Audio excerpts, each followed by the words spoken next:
తిరుపతి జిల్లాలో యువతులను వేధిస్తున్న ఆకతాయిలపై పోలీసులు కేసు నమోదు చేశారు. వెంకటగిరిలో యువతులను వేధిస్తున్న ఆకతాయిలపై చర్యలు తీసుకోవాలన్న డిప్యూటీ సీఎం పవన్ కళ్యాణ్ ఆదేశాలకు తిరుపతి పోలీసులు స్పందించారు.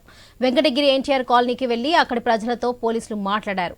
ఆకతాయిల వివరాలు నమోదు చేసుకున్నారు. బైక్స్ పై మితిమీరిన వేగంతో ప్రమాదకరంగా సంచరిస్తున్న ఆకతాయిలను పోలీసులు అదుపులోకి తీసుకున్నారు. పోకిరీలకు తిరుపతి పోలీసులు కౌన్సిలింగ్ ఇచ్చారు. వేధిస్తున్న వారిని పట్టుకుని కేసులు నమోదు చేసి బైండ్ ఓవర్ చేశామని తిరుపతి ఎస్పీ వెల్లడించారు. తాము తీసుకున్న చర్యలను డిప్యూటీ సీఎంకు తిరుపతి ఎస్పీ సుబ్బారాయుడు వివరించారు. ఇలాంటి ఘటనలు జరుగుతున్నాయని, తరచూ కంప్లైంట్లు వస్తున్నాయని సుబ్బారాయుడికి పవన్ తెలిపారు.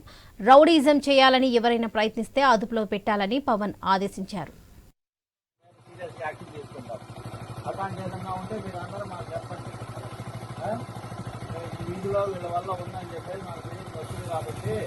అందుకన్నా మీ అందరూ పిలిపించి మీ ముందే వీళ్ళని అడగడానికి కారణం.